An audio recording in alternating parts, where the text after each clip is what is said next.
predicando o enseñando acerca del tema evangelio. Evangelio, ese es el tema que comenzamos hablando la semana anterior. Hicimos una introducción, pero hoy vamos a hablar del evangelio con un énfasis en la palabra libertad. Libertad. Vamos a hablar de eso. La semana anterior también presentamos el texto sobre el cual estamos enseñando este pasaje. Y me llamó poderosa la atención porque hoy hicieron énfasis en el tiempo de adoración en este pasaje. Romanos 1:16. Romanos 1:16 dice el apóstol Pablo: a la verdad no me avergüenzo del evangelio, pues es poder de Dios para la salvación de todos los que creen, de los judíos primeramente, pero también de los gentiles. El apóstol Pablo dice: a la verdad no me avergüenzo del evangelio. El apóstol Pablo escribió esto sabiendo de que críticas podrían venir a su vida, burlas podrían venir a su vida. Él era un hombre extremadamente conocedor de la ley de Moisés y de los profetas. Era un hombre muy estudioso. En su tiempo era una eminencia con respecto al conocimiento de esta verdad, tanto de los libros de Moisés como de los profetas. Ahora que conoce a Cristo, que tiene un encuentro, dice el apóstol Pablo, todo eso que la gente quizá me alababa, quizá la gente me tenía en alta estima por ese conocimiento, lo pongo como, lo hago a un lado, creo que ahora es como basura, porque ahora conozco a Cristo. Ahora su actitud no es la de prepotencia, su actitud no es la de perseguir a nadie. Ahora su actitud, su forma de ser ahora es representar a Cristo, una imagen, una copia prácticamente de Cristo en cuanto al carácter. Ahora un hombre entregado al reino. Entonces dice: yo no me avergüenzo del evangelio, porque ahora lo que conozco, que es el evangelio, es poder de Dios. ¿Para qué? Para salvar a todos los que creen. Los que creen que Jesús es el Señor. Los que creen que Jesús murió en la cruz para salvarle de sus pecados. De los judíos primeramente, dice, porque Jesús fue enviado por el Padre para predicar primeramente a los judíos. Y después se abrió esa ventana de oportunidad, esa puerta de oportunidad para todos los que no eran judíos. A eso se les conoce como gentiles, ¿ok? Los que no son judíos. Este asunto del evangelio, la semana anterior hicimos una introducción y hablábamos y hacíamos un énfasis primero de tres cosas que no es el evangelio. Porque hay confusión o desconocimiento o falta de revelación en la iglesia en este tiempo. Y confundimos las cosas. Y pensamos que el evangelio es algo ligero, es algo que podemos experimentar solamente. No, el evangelio de Cristo es algo más profundo, es algo más poderoso. Y por eso la semana anterior hablé de tres cosas que no es el evangelio, para que no haya confusión en su vida, ni en mi vida y en la vida de aquellas personas que estamos en los caminos del Señor. Las tres cosas que no es evangelio: primero, el evangelio no es no es religión. El evangelio no es religión. Si usted cree o se llama una persona religiosa o se considera una persona religiosa, yo le voy a decir hoy: no piense así o no sienta así, o tenga cuidado de identificarse así. En realidad usted y yo no dependemos de una religión. El evangelio no es religión. El evangelio es una relación que adquirimos o asumimos con nuestro Señor Jesucristo. Es una relación personal. El hombre a través del tiempo ha creado o ha segmentado todo tipo de creencia, y a eso le llama religión. Religión de esto, religión de esto, religión de esto. Pero ninguna religión, escúcheme, ninguna religión salva a la humanidad. Lo que salva a la humanidad es una fe genuina a través de una relación personal con Jesús. Lo otro que no es el evangelio, no es un sistema moralista. No es un sistema de costumbres, de buenas costumbres morales. Yo hago las cosas buenas, siempre estoy educado, no robo, no hago esto, no hago lo otro. Eso no alcanza para tener el favor de Dios. Necesitamos un Salvador. Esas cosas las aprendemos desde la casa, nos enseñan. Los padres anteriormente se tomaban ese asunto como una alta responsabilidad de enseñarnos a ser buenas personas, de dejar buenos hijos aquí en la tierra. Pero esas cosas no nos alcanzan. No es un asunto de moral, es un asunto de la necesidad de un Salvador. Eso tiene que ver con el Evangelio. Y la tercera cosa también es que el Evangelio no es relativo. No es algo de que me gusta o lo acomodo, o no, me gusta o no me gusta, o lo acomodo a mi vida, lo acomodo a mi manera. Hay gente que vive el Evangelio a su manera, y esa es algo relativo. Eso no es correcto. El Evangelio en sí mismo es absoluto, porque el Evangelio es Cristo. Cristo es el Evangelio. Cristo es las buenas nuevas. Cristo es quien vino a salvarnos. Por eso, por tener un evangelio relativo hoy en día, incluso dentro de la iglesia, hay gente que piensa y cree y actúa contrario a la voluntad de Dios. Usted ha escuchado y se da cuenta que hay gente que dice en su relatividad de Dios, piensa que haciendo lo malo Dios está con él. Yo hoy me siento una ballena y sé que Dios está conmigo. No, yo soy un hombre nacido de nuevo, pero un hombre nacido genéticamente, naturalmente nacido como hombre, pero yo me siento que soy una mujer. Usted ha escuchado eso, ¿verdad? Incluso eso se ha filtrado en la iglesia, y hay denominaciones y hay iglesias que han asumido eso. Pero eso es acomodar el evangelio a nuestra vida y no nosotros al verdadero evangelio de Cristo. La forma más clara de explicar esto es como la rueda. ¿Cómo se llama lo de la bicicleta? La rueda, ¿no? El ring en otros lados. Para que funcione en la bicicleta hay un eje en el cual él gira. Hay un eje central y la bicicleta gira ahí. Imagínese esto: todo lo que gira a nuestro alrededor en nuestra vida, nuestras creencias, nuestros deseos, nuestras pasiones, nuestras costumbres y todas esas cosas, nuestras finanzas, es como la parte externa de ese ring, la parte afuera. Pero el centro es Cristo. Esa es la forma correcta de vivir el evangelio. Todo debe girar alrededor de Cristo. Pero muchas veces en el eje no tenemos a Cristo, tenemos cualquier cosa. Y a Cristo lo tenemos con todas las demás cosas. En otras palabras, queremos que el evangelio de Cristo se adapte a nosotros y no nosotros a Él. Queremos no solamente que se adapte, sino que queremos que haga conforme a nuestros deseos y caprichos muchas veces. Y eso no es el evangelio. El evangelio de Cristo no es relativo, es absoluto en Él. Es absoluto. Entonces son cosas que debemos de sacar de nuestra mente, de nuestro corazón. Ahora, hoy vamos a hablar de lo que sí es evangelio. Y en los próximos 15 minutos que tengo, yo quiero mostrarle a usted lo que sí es el evangelio. La palabra evangelio aparece en el Nuevo Testamento unas 76 veces aproximadamente. Y tiene esa cantidad de apariciones porque es muy relevante. Hablábamos la semana anterior que el evangelio son la traducción del griego de evangelio es buenas noticias. Buenas noticias. Jesús vino a traer buenas noticias. ¿Por qué? Porque el mundo estaba perdido y Él vino a traer buenas noticias. Y a través del evangelio, a través de esas buenas noticias, Cristo nos libera de una condenación eterna. Ese es el primer punto que vamos a ver hoy. Las primeras cosas que vamos a ver hoy. El evangelio de Cristo nos libera de una condenación eterna. Quiero que tenga esto presente, porque muchas veces tomamos a la ligera de que Dios un día nos salvó y no tomamos conciencia de la gravedad de donde usted y yo estábamos, de qué tan mal estábamos y hacia dónde íbamos.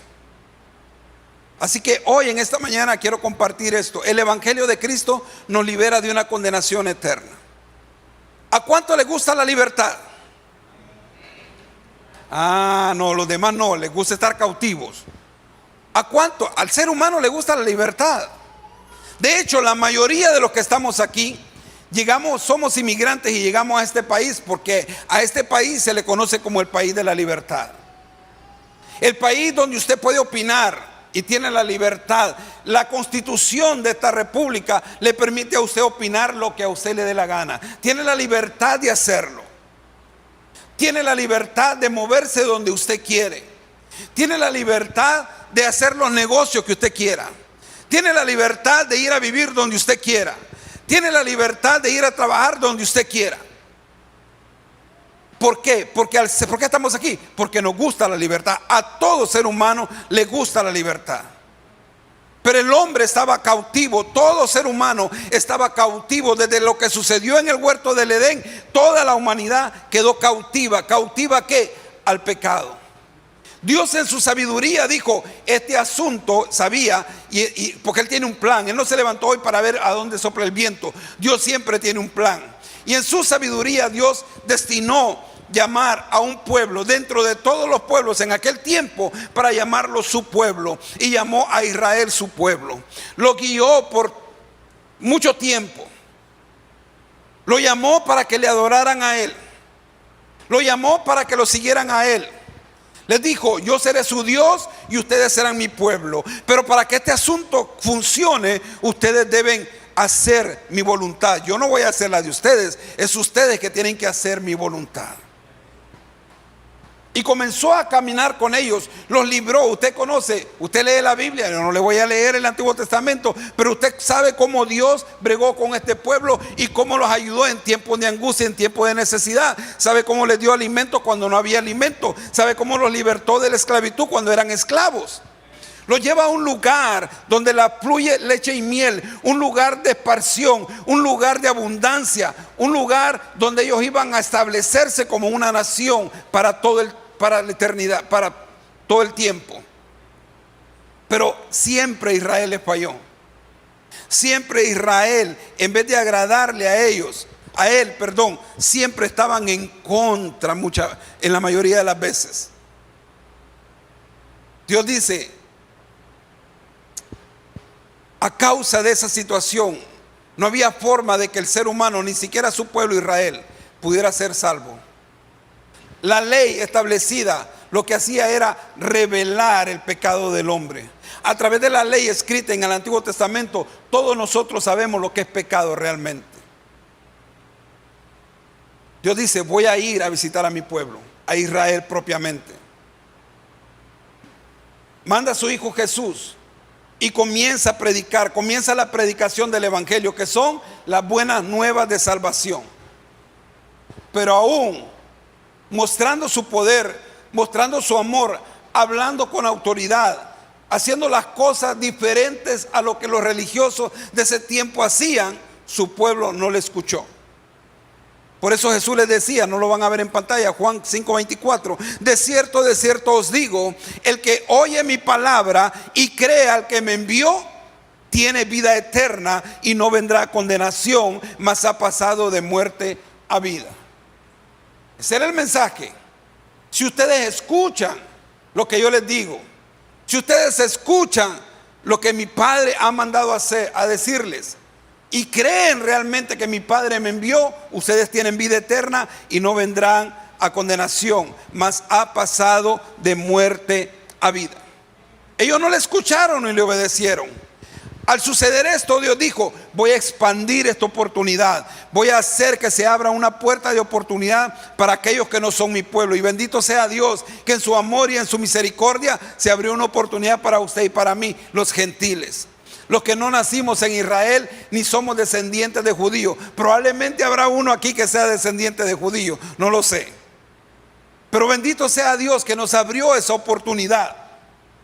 Esa oportunidad que todo mundo necesitaba, todo hombre necesitaba. ¿Por qué? Porque ni la ley podía salvar al hombre. Nadie podía salvar al hombre. Nadie podía brindarle al hombre la oportunidad de ser salvo. Solamente el poderoso mensaje del Evangelio podía traer la oportunidad para que el hombre reaccionara, para que el hombre entendiera de que Dios está interesado en tener una relación personal con su creación. Dios está interesado en tener una relación personal con usted y conmigo todos los días. Dios está interesado en mantener una comunión íntima con nosotros. Así como Israel necesitaba arrepentirse, de igual manera todos los demás seres necesitaban arrepentirse, y en este tiempo también. Por eso el apóstol Pablo en la carta a los Romanos habla claramente desde el capítulo 1, que habla claramente de cómo el hombre, cómo el ser humano ha rechazado a Dios, cómo el ser humano ha ido en contra de la voluntad de Dios, y cómo el ser humano no tiene justificación delante de Dios a causa de su pecado. Ya en el capítulo 3, versículo 23 dice: por cuanto todos pecaron, miren en pantalla, por cuanto todos pecaron y están destituidos de la gloria de Dios. Todo hombre, todo ser humano, por haber nacido en pecado, por haber nacido con esa herencia que tenemos desde el principio, no tenemos, escúcheme bien, no tenemos la oportunidad de estar delante de Dios, porque Dios es santo. Más adelante en el capítulo 6, versículo 23 dice: porque la paga del pecado es muerte. Aquel que peca tiene una consecuencia en su vida, y la consecuencia es la muerte. Pero no la muerte física solamente, sino una muerte espiritual, o sea, alejado de la presencia de Dios. Dice: porque la paga del pecado es muerte, mas la dádiva de Dios es vida eterna en Cristo Jesús, Señor nuestro. En otras palabras, el hombre necesita a Dios, pero el hombre no quiere tener relación con Dios.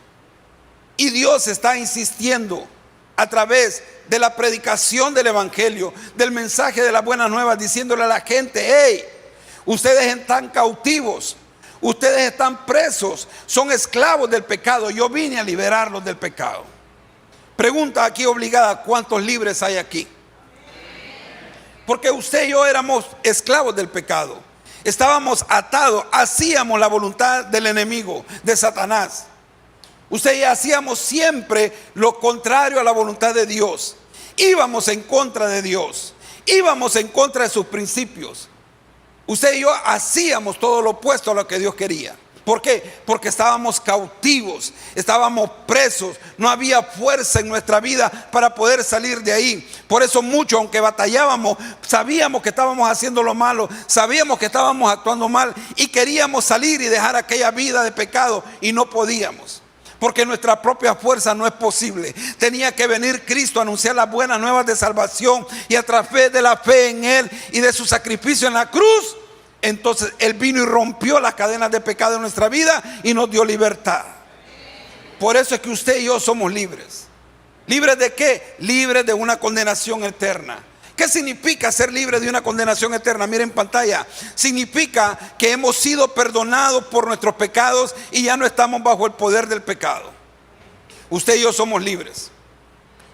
Ay, se quedaron silenciados. Usted y yo somos libres.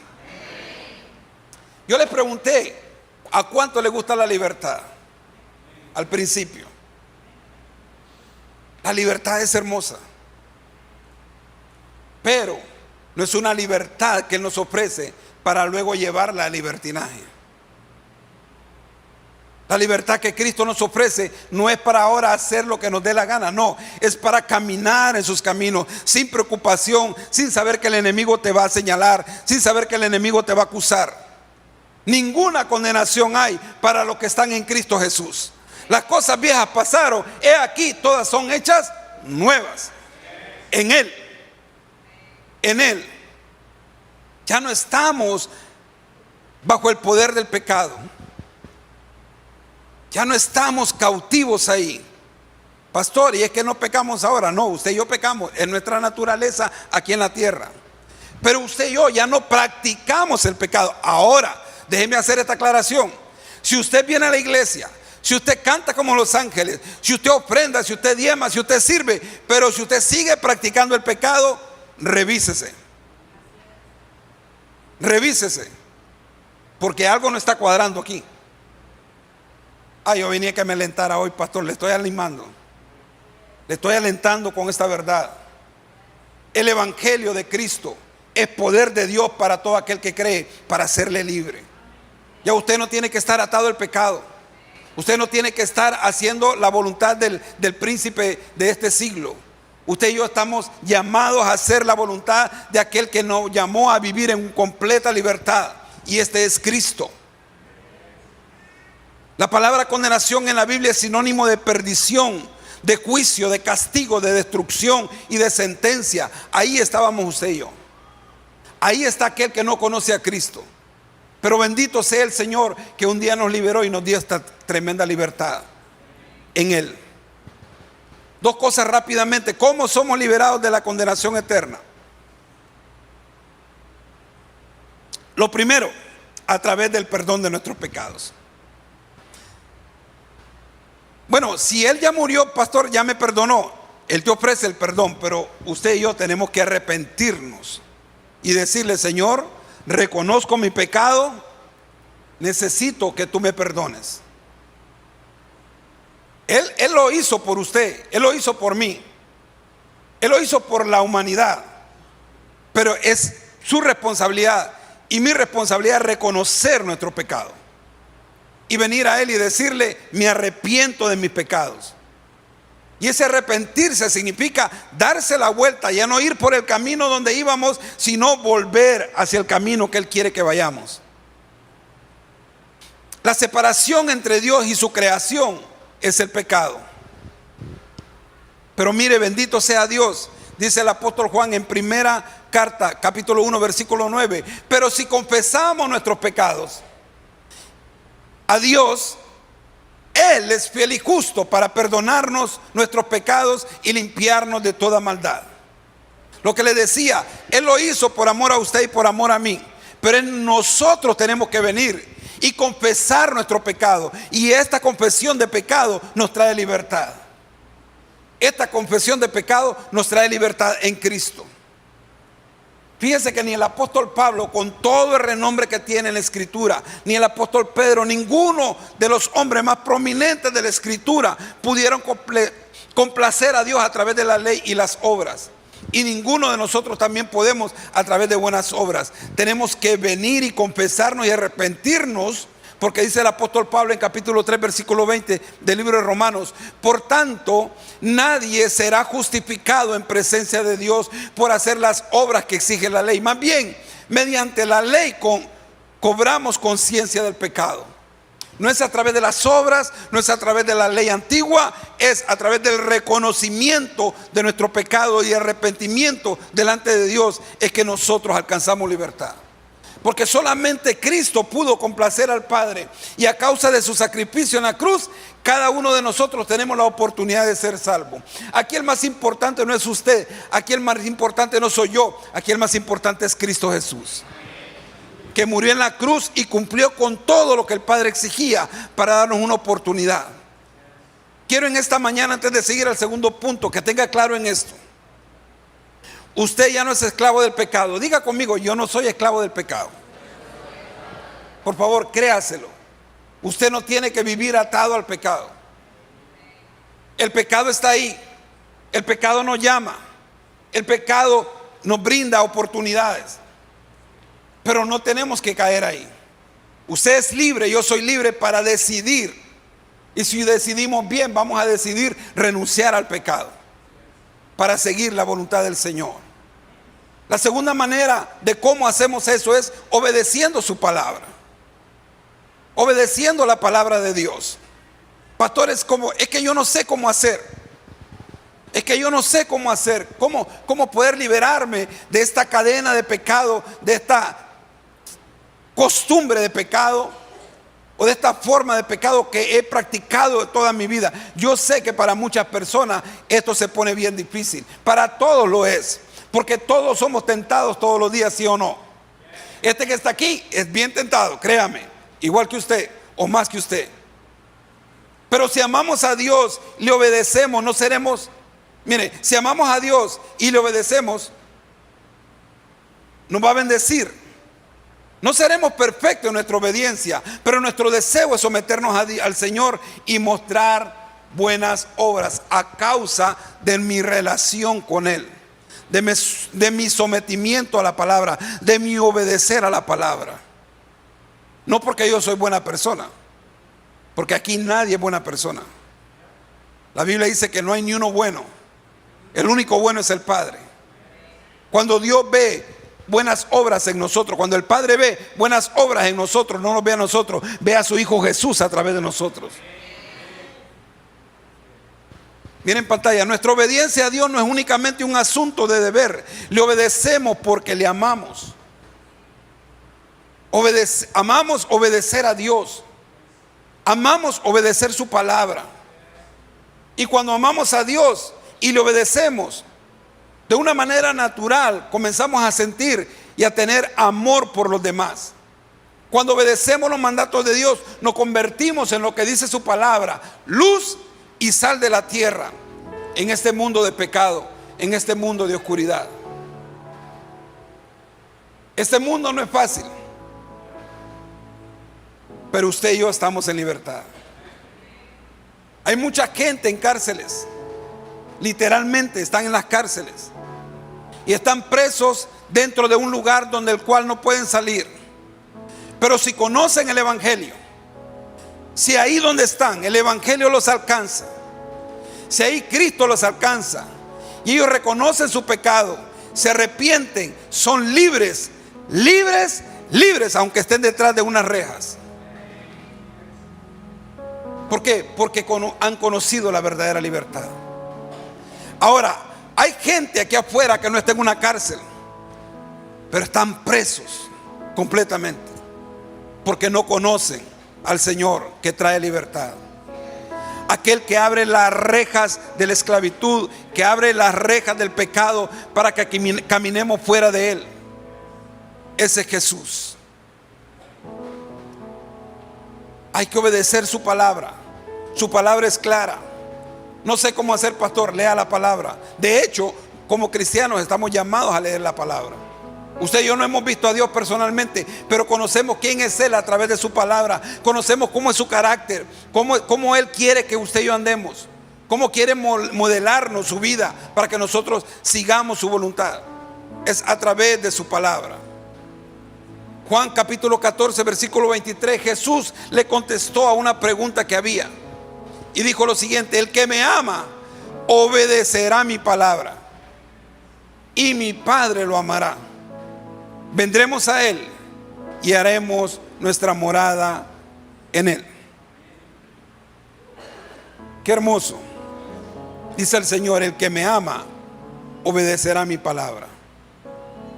Si usted cree y dice y tiene certeza de que usted ama a Dios, la muestra de su amor a Dios es la obediencia a su palabra. Si no hay obediencia a su palabra, hay que chequearse. Dijo Jesús en capítulo 8 de Juan 30, versículo 36: así que si el Hijo los libera, serán ustedes verdaderamente libres. Jesús ya te liberó, Jesús ya te hizo libre, pero no utilices esa libertad, no utilicemos esa libertad para el libertinaje, sino para obedecer su palabra, para caminar en santidad, para seguirle a Él, para seguir sus caminos, para crecer cada día y llegar un día a la estatura de la plenitud de un varón perfecto como Cristo Jesús. Si usted nunca le ha entregado su vida a Jesús, y usted me está viendo ahora mismo por este video, y usted está aquí, usted vino invitado, o vino, ha escuchado, o ha visitado la iglesia, pero si usted nunca le ha entregado su vida a Jesús, este es el día, no es casualidad, este es el momento que Él permitió para que usted escuchara este mensaje, para que usted pueda realmente tener la libertad que ha anhelado toda su vida. Así que ahí donde está usted y usted que está aquí, si voluntariamente en esta mañana quiere reconocer a Jesús como su Señor, repita conmigo una oración cortita pero poderosa que ha transformado la vida de millones a través de los tiempos. Dígale así: Señor Jesús, Reconozco que he fallado. Reconozco que soy pecador, pero necesito perdón. Padre, tú enviaste a tu Hijo a morir en la cruz en mi lugar, y yo reconozco ese sacrificio. Yo te pido que me perdones hoy y que la sangre de tu Hijo Jesús me limpie de todo pecado. Recibo las buenas nuevas para vivir en libertad y para poder glorificar tu nombre aquí en la tierra y un día verte cara a cara por la eternidad. Te doy gracias con todo mi corazón. Amén. Amén. Si usted que nos ve por internet oró conmigo, déjenos saber, escríbanos, va a ser una bendición poder comunicarnos con usted.